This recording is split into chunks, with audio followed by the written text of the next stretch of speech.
Oh, nothing like what comes in the plastic container in your grocery store that came all across the country. You're going to have a lot more respect for the strawberry today on No Recipe Lifestyle. I'm Chef Todd Moore. My mission is empowering people to cook without recipes. They experience the freedom to cook what they want, how they want it, the confidence to take control and try new things, the health benefits of fresh, wholesome foods, and the family-strengthening bonds of dinner time together, as well as the money they save by eating well. Live without rules, cook without recipes. It's a no-recipe lifestyle. Hey, it's strawberry season, and there's few things that I like more than a really fresh strawberry. I'm here at DJ's Berry Patch with Jessica, the owner of this tranquil spot with the pond in the background. Jessica, thank you so much for your time and talking about this. I know it takes a lot to grow a strawberry. It's one of the hardest things to grow. Why is that? It's just because they need 24 hours a day care. You have to maintain your crop every day and check your crop every day, and it just requires a lot of, you know, in the fall when you plant them, you have to really maintain them, keep the deer out and other, you know, problems. And, you know, they need to check for disease or any other things, you know, that harm your plants. What causes disease? Sometimes if a lot of rain or something like that. But as long as you keep a check on it, you're moisture fine. brings what, rot and fungus and so on? But this year we've had a great season. The rain, you know, if it rains and the sun comes out, you're fine. It's just, you know, perpetual days. But the deer is the main, you know, what we usually is the main problem in the fall. We plant in October, and then, you know, the deer, they're out during the winter and there's no food, so they, you know, will kind of mow your strawberries down. They eat my roses. Yes. I wouldn't think roses are really delicious, right. But so how do you keep them out?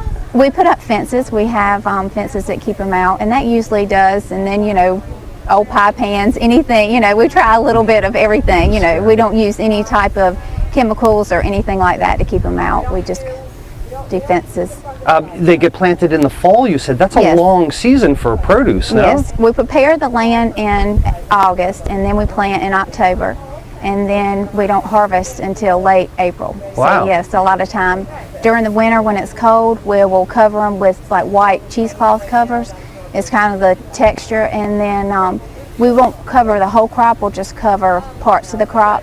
Then those will come off earlier. Gotcha. That's what will be, you know, your first crop. So that's a lot of investment in time. Yes, I mean, you could grow other things that are a shorter season. That's right. So when people go to the grocery store and they see the hothouse strawberries that came from half a world away, you've seen them, and they see your local strawberries, there's going to be a big price difference, right? It is, just because they are very expensive to grow, you know, and just the time you put into them. And then when we plant the strawberries, each plant has to be planted individually by hand. Oh my. So we don't have machines that plant our strawberries. We do it all by hand. And when we pick our strawberries, you know, it takes a lot of labor. We're try to be very particular how we pick our strawberries and make sure you're getting the best quality. We just don't throw them in there, you know. We want to make, you know, and so when it takes them time or help to pick each one, they've got to turn the strawberry, look at it, make sure it's good on all sides, put it in the bucket, you know. So not machine harvested. That's right. So everything is done by hand. So it's labor intensive. Very labor. A long season. Yes. With perishable fruit. Yes. That gets eaten by deer. That's right. So when you finally get one, you treat it like gold. and you should, when you go to the grocery store, think about those strawberries that you cut open in the middle and they're white. Well, that's because when you buy them, what happens is your strawberries do not ripen off the vine like a tomato would. So when you pick it, you need to pick it like you would eat it. You know, they're completely red. When they do that in the grocery store and they're white in the middle, that's because they picked them before they're ready to be harvested, and then they gas them to turn them red on the outside, but it doesn't turn them red on the inside. So then you get the strawberry with no flavor. Yep. See, I told you about this gassing of fruits and things. It does happen.